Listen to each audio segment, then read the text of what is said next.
IT계의 신 스티브 잡스의 전공은 철학과고요. 빌 게이츠 전공이 법학과예요. IT계에서 빵빵 터뜨린 사람은 우리 인문학을 했어요.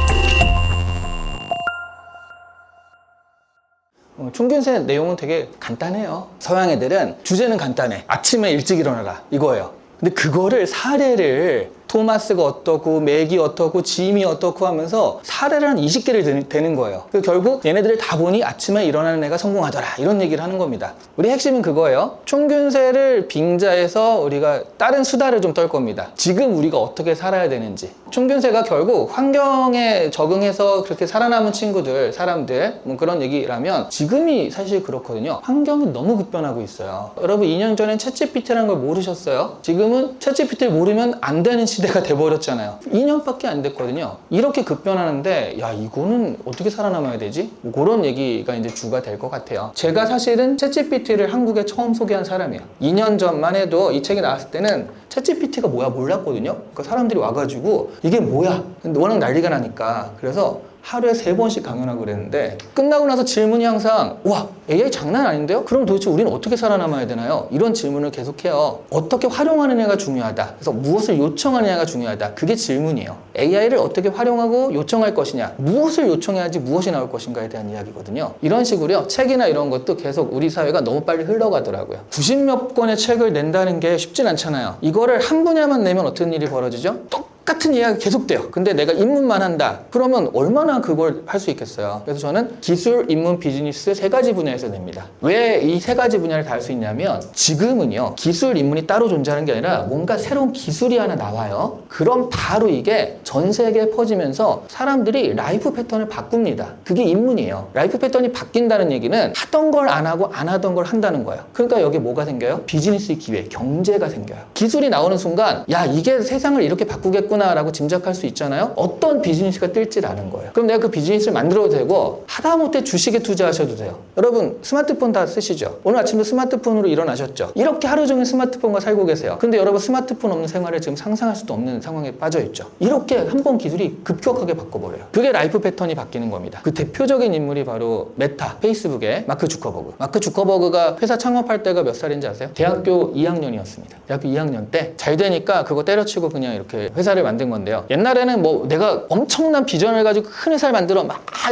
달려갔잖아요. 그런 게 이제 진정한 기업가다 생각했잖아요. 마크 주커버그 그런가요? 주커버가 그렇게 떴다는 얘기는 여러분 자녀도 그럴 수 있다는 얘기예요. 여러분도 그럴 수 있고 기술이 나오면 라이프 패턴이 바뀌고 이 라이프 패턴이 바뀌면 그게 결국 어떻게 돼요? 경제적 기회. 지금 글로벌이다 보니까 이거를 잘 타잖아요. 빵빵 터지는 거예요. 이 총균세로 치면 구대륙에 있던 사람들이 신대륙으로 넘어간 거예요. 새로운 디지털 대륙으로 넘어갔어요. 근데 구대륙에서 하던 대로 하면은 신대륙에서는 안 통하는 거죠. 신대륙의 방법들이 있는데 좋은 건 뭐냐면 다 지금 처음 신대로 갔기 때문에 누구나 처음이기 때문에 다 비슷한 거예요. 근데 이 중에 누구는 담배 농장에 성공해가지고 부호가 되고 어떤 사람은 이렇게 떨어지고 그런 게 생기겠죠. 이제 그런 시대, 그런 상황인 거예요. 그래서 어떻게 생각하면 총균세 이 얘기가 되게 맞지 않나 싶고요. 그래서 여러분 얘기할 때 입문 관심도 굉장히 좋고 그렇지만 이건 연결돼 있다. 입문이니까 나는 되게 고고하게 기술, 돈 따지는 애들 그런 거가 달라라고 생각하실 필요는 없어요. 자, 기술이 바뀌고 그 기술이 우리의 라이프 패턴, 사람이 생각하는 바, 행동하는 거 그런 것들을 조금씩 바꿉니다. 그럼 거기에서 경제적 기회까지 이런 것들이 통합해서 간다라고 생각하시면 돼요. 통합적 시각이라는 걸 굉장히 좀 중요하게 생각을 하겠고요. 독일의 히틀러가 그냥 갑자기 나온 게 아니에요. 그 시대 분위기가 사실 그런 것들에 대해서 과학적으로도 맞다라고 하던 그런 시대 분위기에서 여기까지 너무 극단적으로 간 거죠. 사실은 그게 아니야. 이런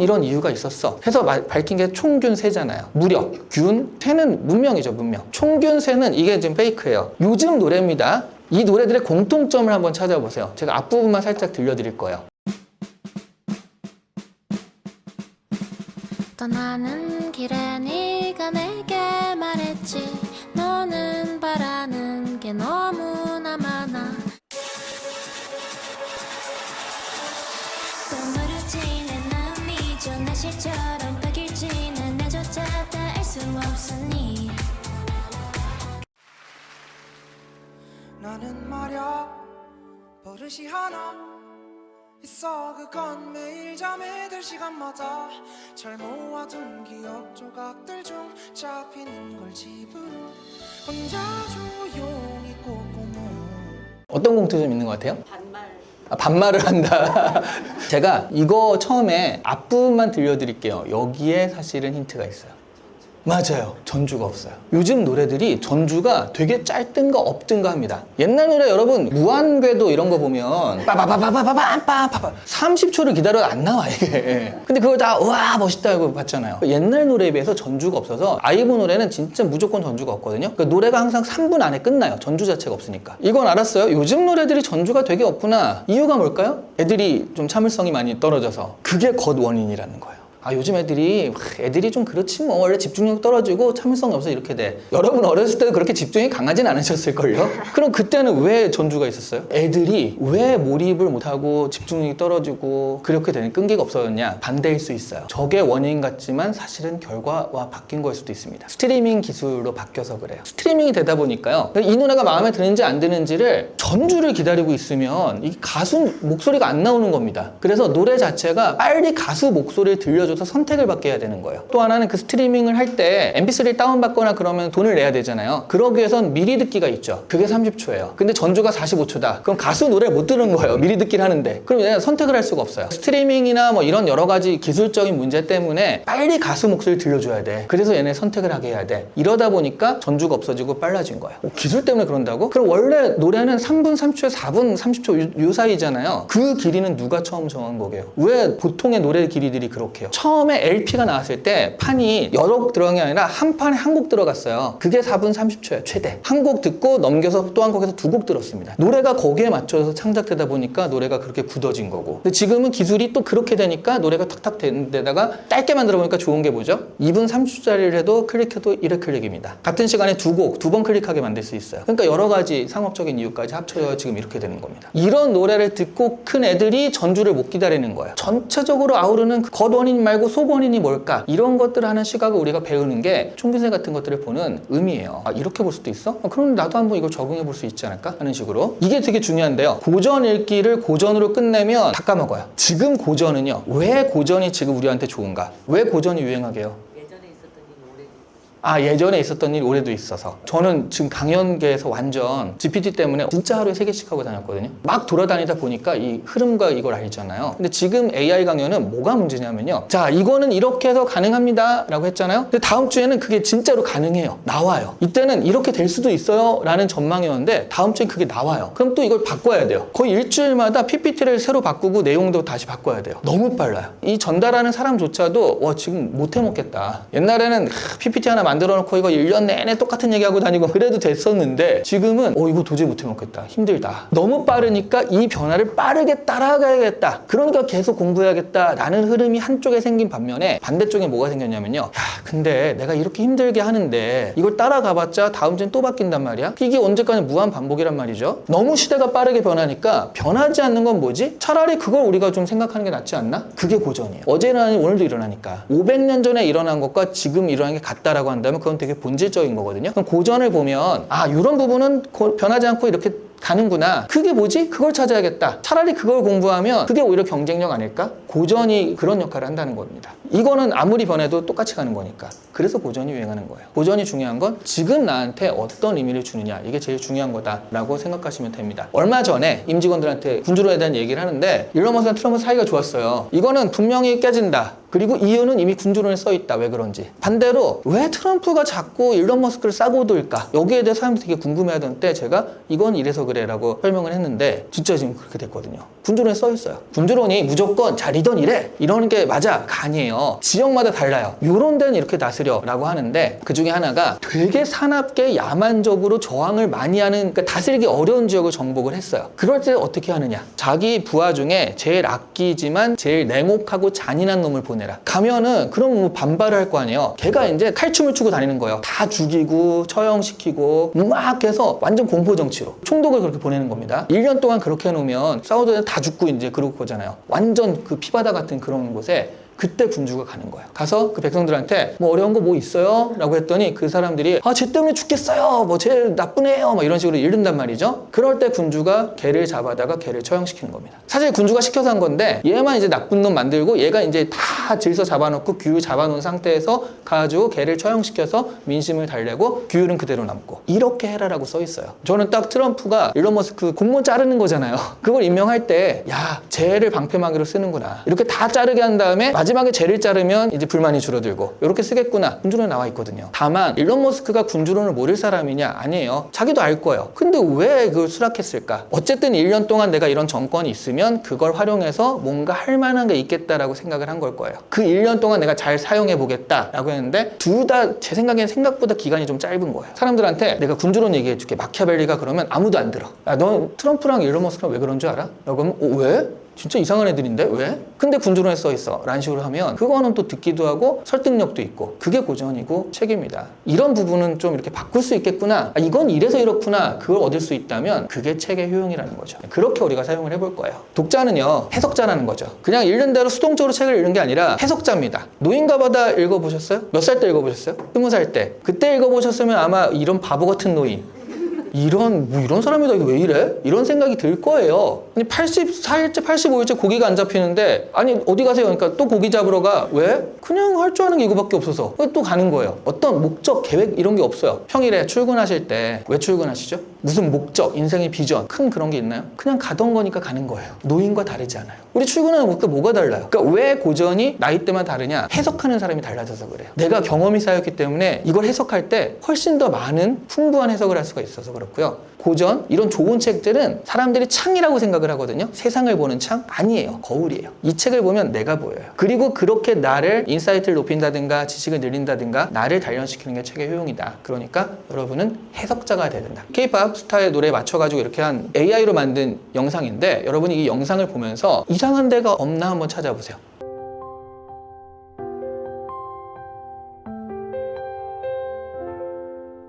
창가에 비친 조용한 한밤 기억 속 네가 떠올라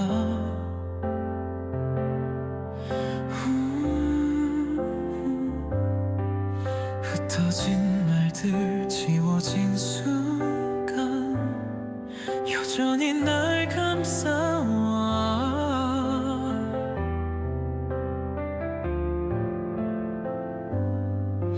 너도 가끔은 생각할까 우리 함께 했던 날들 마지막 인사도 없이 스쳐간 시간 속에서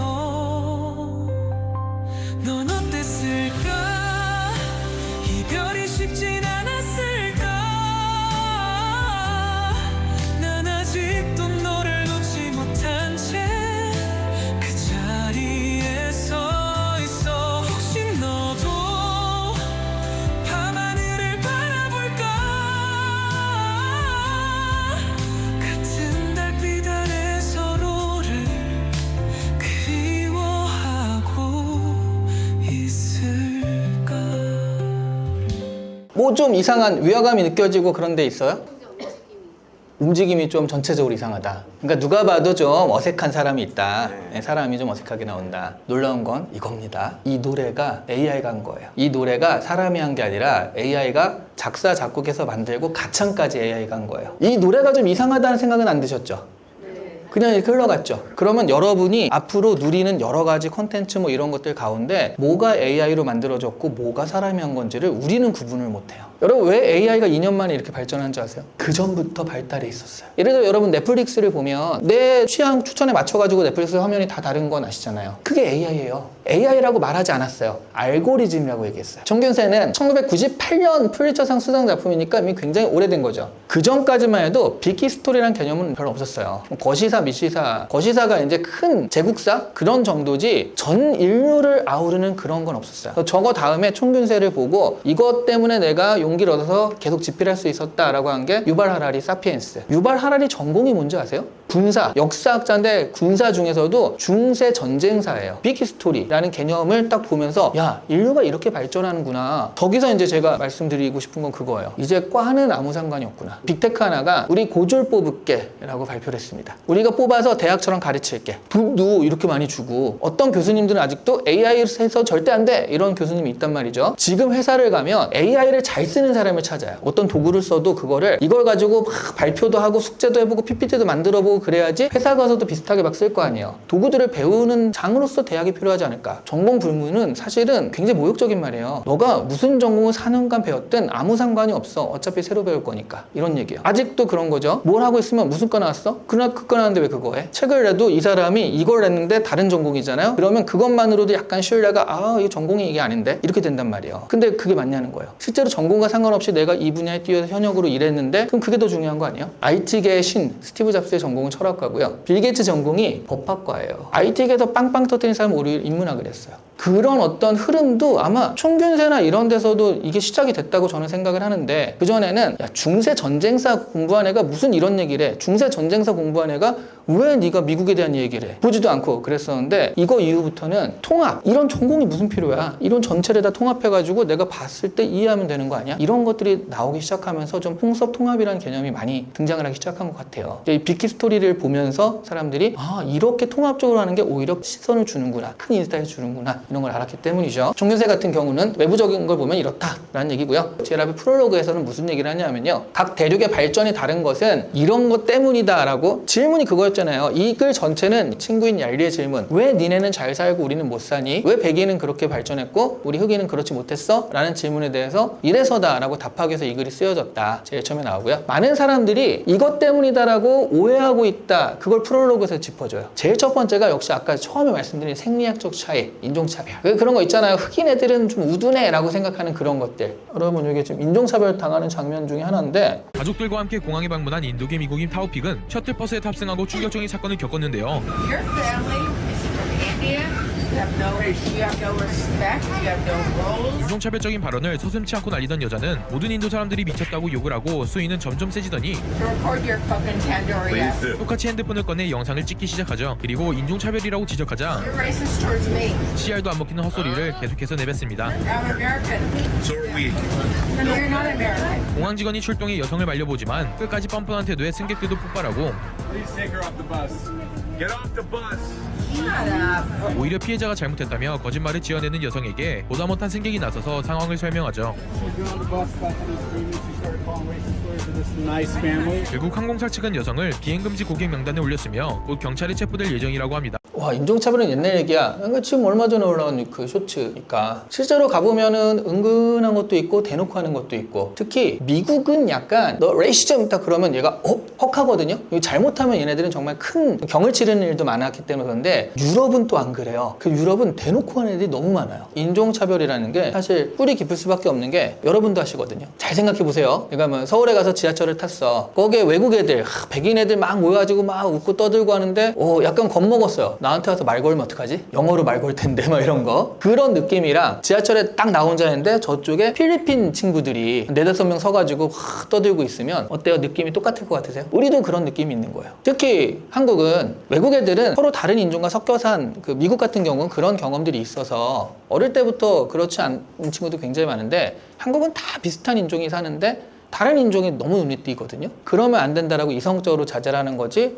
본능적으로 좀 다른데? 라고 이렇게 물러서는 게 있다는 거죠. 그거를 요즘 대놓고 하면 안 되는 분위기니까 뭐 그렇게 안 말하는 거지 사실은 어쨌든 뭔가 다른 게 있지 않을까라고 생각하는 사람들이 아직도 존재를 하고요. 그게 첫 번째 그거예요. 생리학적 차이를 사실은 가장 크게 들고 있다. 그렇지만 여기서는 헛소리야. 말도 안 돼. 라고 얘기하고 있습니다. 우리나라도 여러분도 저도 그렇고요. 워낙에 비슷한 민족끼리만 살던 경험 때문에 다른 사람들이 인구들이 들어왔을 때 이게 좀 어색해 하거든요, 스스로. 아마 우리도 앞으로 이 위에 인구는 이렇게 많고 밑에 인구는 적으니까 이 올라갈수록 그 외국에서의 그 인력들이 들어올 수밖에 없는 상황이 되는 경우들이 생기거든요. 근데 그런 부분에 대해서 어떻게 대할 것인가, 이런 부분도 아마 생각을 해봐야 되지 않을까 싶어요. 추운 지방과 더운 지방, 이거 뭔지 아시죠? 더운 지방은 애들이 게으르다 이런 거 있잖아요. 추운 지방은 부지런해야 되니까 막 그런 거고, 여름에 뭔가 먹을 거를 쌓아놓지 않으면 겨울에 굶어 죽으니까, 그리고 자기 집이 없으면 또 얼어 죽으니까 뭔가 자꾸 일하게 된다. 더운 지방은 아니 뭐 굳이 집이 없어도 그냥 길거리에서 자도 상관없고 얼어 죽진 않고 오히려 시원하고, 총 먹을 거 없으면 나무 열매 따먹으면 되고, 이런 것들이 사실은 좀 뿌리 깊은, 추운 지방은 그래서 문명적으로도 발전하고 막 그런 게 있고, 더운 지방은 안 그래. 아무래도 여기 나오는 아프리카나 아메리카나 이런 데들이 좀 덥다 보니 그렇게 생각을 하는 경우도 있는데, 여기서 반론을 제기한 건 그거예요. 말도 안 돼. 바이킹 이런 애들이 무슨 문명에 이바지를 했어?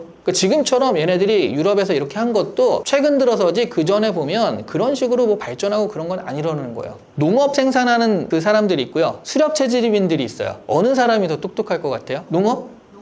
수렵 채집? 여기서는 얘기하는 게 자기가 겪어보니 수렵 채집인이 생각보다 똑똑하더라는 거예요. 왜냐면 농업은 이렇게 대규모로 하다 보니까 서로 뭐 전쟁이 나거나 그런 일이 별로 없고요. 농업을 대규모로 하니 사람들이 모여 살잖아요. 그러니까 이 사람들의 사망 원인의 대부분은 전염병. 근데 수렵 채집인들은 서로 먹을 거 갖고 싸우고 인구 밀도가 높지 않으니까 계속, 그러니까 여기에 주 사망 원인은 서로 살인이 돼요. 전쟁, 살인 이런 걸 통해 가지고, 그러다 보니 그냥 가만히 있다가 이것만 하고 병걸려서 죽는 애들보다 맨날 싸우고 생존하고 이런 애들이 두뇌 발달이 더 뛰어나다는 거예요. 그래서 보니까 그 폴리네시아나 그 옛날 원주민들을 연구해 보니 오히려 수렵 채집하는 애들이 더 똑똑하더라. 그다음에 건조성 기후의 강변 저지대라는 건, 여러분이 어렸을 때 그 고등학교 때 배웠던 문명 발상지, 티그라스 유프라테스, 황하강 막 이런 거잖아요. 그런 지역들이다라고 얘기하는 겁니다. 말하자면 그런 지역에서 문명이 났고, 물을 치수하기 위해서 굉장히 큰 어떤 조직체가 생기고, 그러다 보니 문명이 발달하고 제국이 되고 뭐 이런 것이다 라는 얘기인데, 그것도 그렇지 않은 게, 그게 시기가 차이가 있대요. 그러니까 이게 발달한 데와 그런 대규모 치수 조직이, 국가가 등장할 때 시기가 차이가 있더라는 거죠. 국가가 등장했기 때문에 치수가 가능해진 거일 수 있다. 치수가 가능했기 때문에 국가가 등장한 게 아니다. 그리고 이제 네 번째로 총균세 이야기를 해요. 무기, 그리고 병, 문명. 요거는 그래도 가능성 있는 얘기야. 요 얘기를 좀 해볼게. 이게 프롤로그입니다. 인간 기원이요, 700만 년 전이에요. 아프리카에서 고릴라, 침팬지, 인간 세 종류로 분기되기 시작한 시점.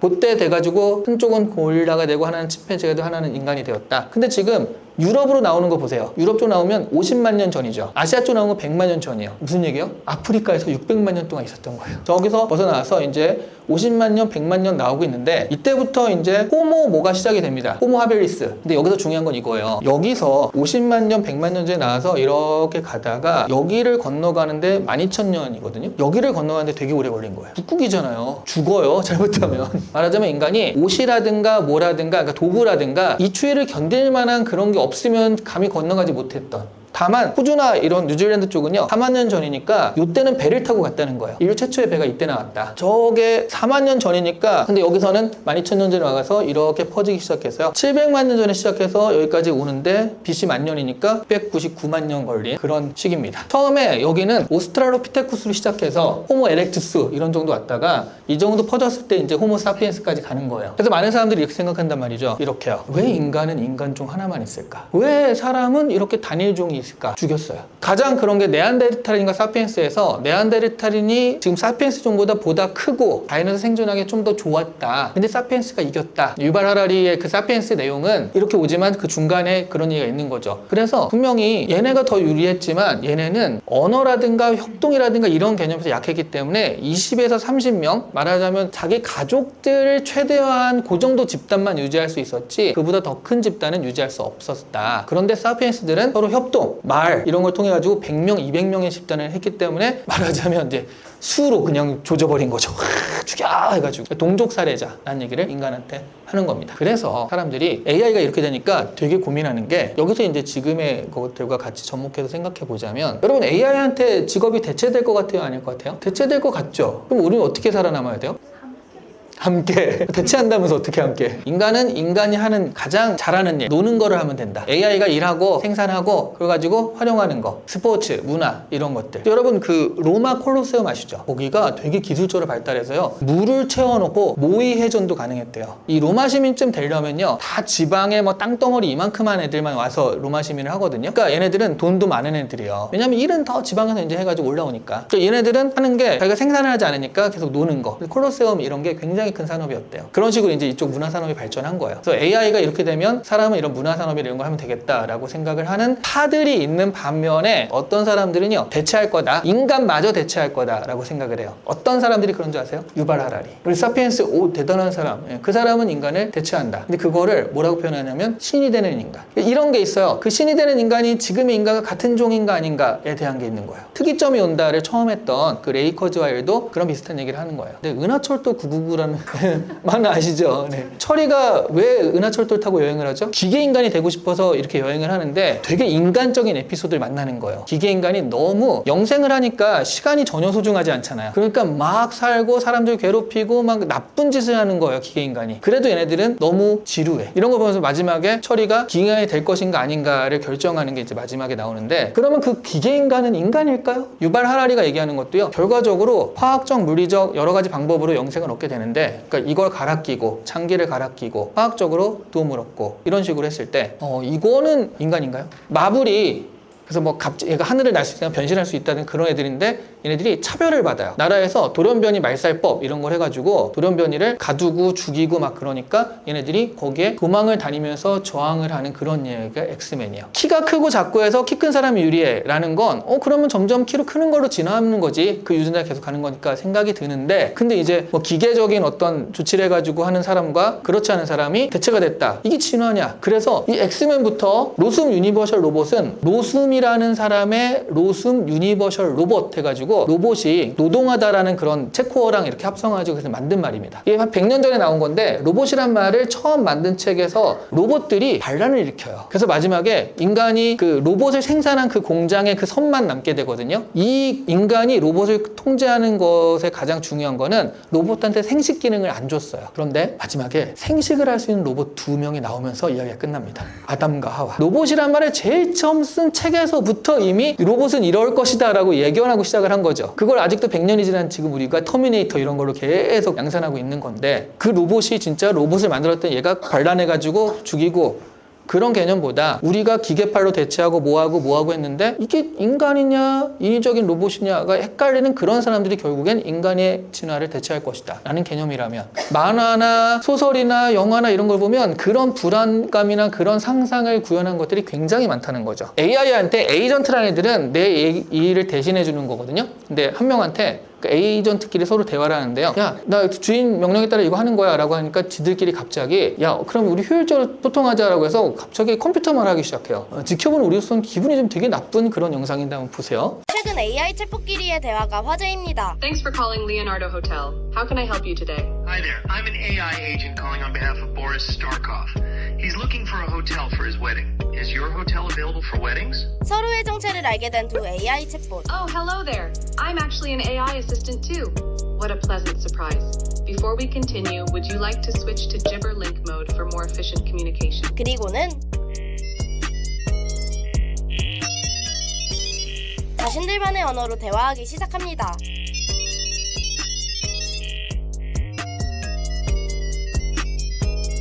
AI 챗봇끼리 사용한 언어는 기버링크라고 불리는 사운드 기반 통신으로 특정 사운드만으로 데이터를 전송할 수 있도록 설계되었는데요. 이 기술을 사용하면 기존 인간 언어보다 80%나 빠르며 사람들이 인식하기 어려운 주파수를 활용해 시끄러운 환경에서도 신호 손실 없이 데이터를 주고받을 수 있다고 합니다. 현실판 터미네이터를 보는 것 같네요. 뭔가 기분이 나쁘죠. 얘네들 우리를 위해서 일하고 있거든요. 대신 막 예약해주고 있는데도 이건 뭐지? 얘가 뭐라고 했는지 이해를 할 수 없으니까, 야 이러다가 얘네들이 의지를 가지게 돼 실체 없이 저러다가 지금 최근에는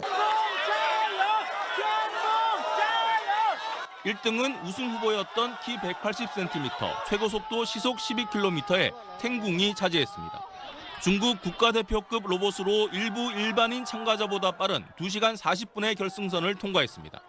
我们是换电是换了3次，但是我们没有换机器人。第一次比赛冠军的感觉怎么样？感觉很好。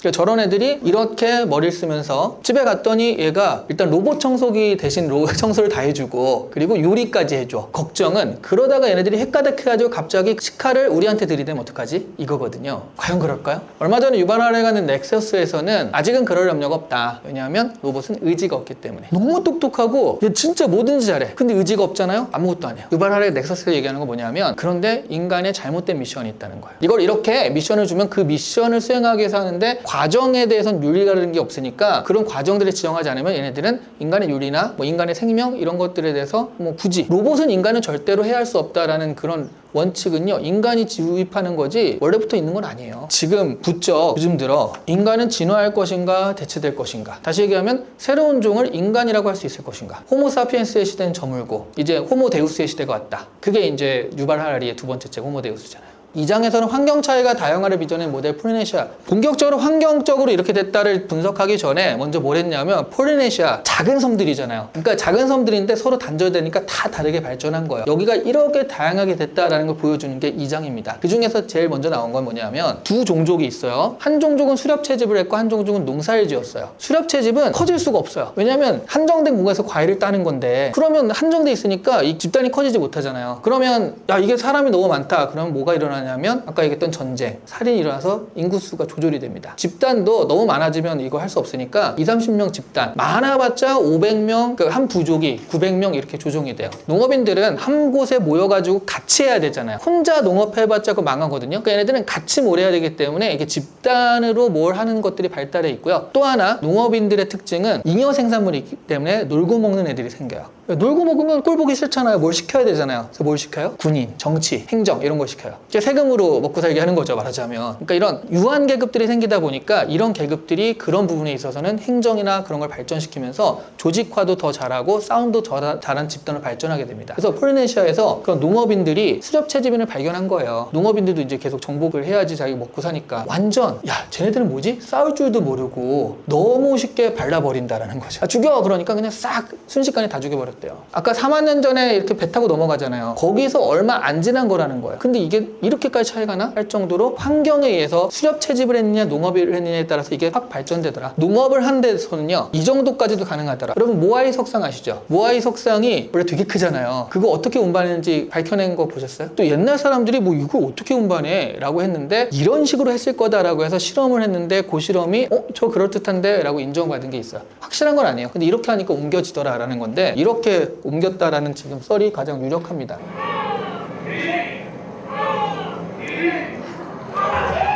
이렇게 줄을 이렇게 연결하고 뒤에도 있거든요. 그래서 왔다 갔다 하면서 한 발씩 이렇게 간 거예요. 이렇게.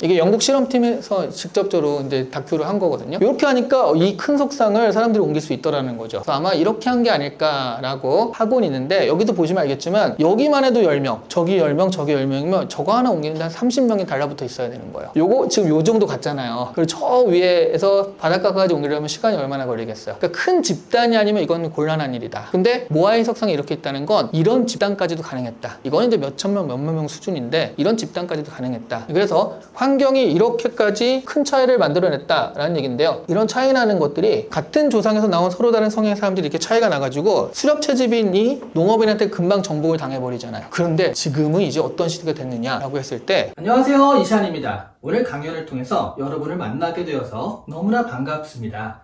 최근 들어 생성형 AI들의 발전이 Hello, I'm Lee Sayan. It's so nice to meet you through today's lecture. Recently, the development of generative AI has been so rapid. こんにちは、しです。今日の講演を通じて皆さんにお会いできてとても嬉しいです。最近、生成型 AI の発展があまりにも急激に進んでいます。大家好，我是李石，很高兴通过今天的演讲见到大家。最近生成型爱的发展非常迅猛。 저거 제가 만드는데 제 스마트폰으로 찍고서 그리고 이제 집에서 무료 프로그램을 다 만든 거예요. 유튜브에서 지금 어떤 기능을 새로 출시했느냐, 자동 더빙 기능이라는 게 있습니다. 나는 한국어로 내 채널에 올렸는데 내 채널이 미국에서 노출될 때는 내가 영어를 하고 있는 거예요. 근데 아직 좀 되게 불안정합니다. 보시면 그 남자가 얘기하는데 지금 여자 목소리가 나오고 있는 거예요.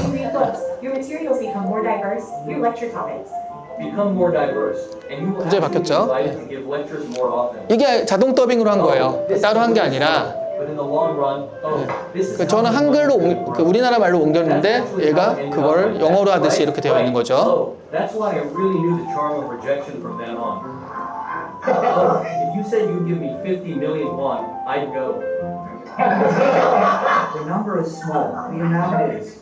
자, 그래서 제가 무슨 얘기를 하고자 하는 거냐면 아까 환경의 차이에 따라서 처음에 농업인 이렇게 수렵채집에서 갈렸단 말이에요. 지금 전 세계가 약간 그래요. 잘 사는 데가 있고 못 사는 데가 있고 잘 나가는 데가 있고 조금 안 나가는 데가 있다는 거죠. 근데 지금 저렇게 되면은 전 세계가 하나로 합쳐졌을 때 어떤 일이 벌어질 것인가. 여러분 자녀가 그냥 유튜브를 올려도 그게 전 세계로 나갈 때는 그 나라 말로 나가게 되는 겁니다. 그럼 결국 뭐가 남죠? 콘텐츠가 누구 거냐, 얼마나 돈을 투자하느냐만 남는다는 거야. 야, 너는 이쪽 환경에서는 한국에서는 해봤자 요 정도니까 요 정도만 해도 충분해. 그런 게 이제 없어지고요. 이게 글로벌이 돼버리는 거예요. 전 세계로 쫙 퍼져버리면 말하자면 농업인들의 발달한 기술이 수렵채집인을 씨앗까지 말려버리게 되는 게 아닐까. K-팝 데모넌터스 이거 나오고 오징어 게임 나오고 한국의 어떤 문화가 쫙 퍼져나가고 있긴 한데 근데 아직까지 그렇게는 안 되는 거잖아요. 이랬을 때 과연 우리는 어떤 위치에 설 것인가. 그래서 롤스의 정의론에 보면 너가 똑똑하게 태어나고 너가 엄청난 능력 있는 것도 운이다. 그러니까 네가 똑똑하다면 그것을 사람들이 했어야 된다라고 얘기하는 거예요. 그럼 돈 많은 집안에 태어난 건 과연 이거는 그러면 맞는 건가? 그게 나의 능력이라고 생각하는 게 맞는 건가? 그게 아니었단 말이죠. 최근에 그런 거 아닌가라는 생각을 하기 시작한 거예요. 근데 이거가 사실은 우리 개인을 넘어서 지금은 전 세계적으로 되게 큰 부를 가진 나라와 그렇지 않은 나라가 옛날에는 서로 만날 일 없이 각자 일을 했지만 지금은 이렇게 만나가지고 글로벌이 되게 너무 쉽게 돼버리니까 빵빵 터지게 되는데 그렇게 됐을 땐 무슨 일이 벌어질 것인가? 결국 미국도 트럼프가 누구의 지지를 받냐면요. 하층민의 지지를 받아요. 그 하층민이 뭐냐면 외부에서 유입된 애들 때문에 일자리에 위협을 겪고 있는 사람들이라는 거죠. 근데 잘 사는 사람들은 사실은 이렇게 들어와봤자 상관없거든요. 그러니까 왜 그래? 인권이 문제 하면서 이렇게 하는 거고 그렇지 않고 트럼프 같은 경우에는 직접적으로 영향은 얘네들 건드리니까 그래서 된 것이다. 뭐 이런 분석들을 많이 하잖아요. 결국 이런 글로벌화 때문에 서로 다른 능력을 가진 사람들이 부딪히게 되는데 부당한 거야 라고 하기에는 실제로 너무 이렇게로 가고 있고 그러다 보면 양극화도 실제로 일어나고 있는데 현실적으로 그러면 이걸 어떻게 우리가 대응해야 될 것인가를 개인적으로든 국가적으로든 고민을 할 때이긴 하다. 제가 사피엔스를 먼저 읽고 나서 지금 총균세를 읽고 있는 중인데요. 비슷하거나 겹치는 내용들이 좀 나오더라고요. 네. 이게 겹치는 게 괜찮은 건지 어떤 의미인지 잘 모르겠더라고요. 같은 생각을 갖고 계시는 건지 아니면 뭐 유발 하라리가 제러미 다이아몬드 생각을 일부 가져가서 다시 풀어낸 건지. 유발 하라리가 제러드 다이아몬드한테 영향을 받았다라고 얘기를 했어요. 총균세가 있었기 때문에 사피엔스가 나왔다라고 얘기를 했고 근데 사실은 우리가 논문 같은 것도 그래요. 논문이 있을 때 처음부터 끝까지 완벽하게 유니크하게 이렇게 못해요. 그래서 실제로 논문은 90%의 이런 걸 한 다음에 1%의 다른 거. 에디슨의 99%의 노력과 1%의 영감. 이 말 잘 아시죠? 이거 잘못된 말인 거 아세요? 사람들이 노력이 되게 중요하다를 강조했다라고 생각을 하는데 아니에요. 에디슨은 그렇게 겸손한 사람이 아니었어요. 1%는 그 천재가 가진 건데 일반인이 아무리 해봤자 이게 1%가 없으면 그건 안 되는 거야 라는 얘기로 그 얘기를 한 거예요. 1% 영감이 필요하다. 책은 사실은 처음부터 끝까지 완벽하게 유니크하다 이런 건 사실 많지 않고요. 이런 식으로 히스토리를 보면 이런 건 나 동의해 이렇게 되는데 여기에 유발 하라리는 사피엔스가 왜 정복할 수 있었느냐 그거를 이제 세 가지 믿음에 관한 거 뭐 돈이라든가 언어라든가 이런 것들에 대한 얘기를 껴넣기 때문에 사피엔스로 인정을 받은 거지 전체적으로 되게 다른 생각을 했다 그런 건 아니거든요. 그래서 지금 말씀하신 비슷한 게 보여라는 건 어쩔 수 없이 연구사 쪽으로 흘러가는 그런 거라고 생각을 하시는 게 맞는 것 같아요. 또 이렇게 보시면 재밌는 얘기들 계속 해나가도록 하겠습니다. 네, 수고하셨습니다. 네.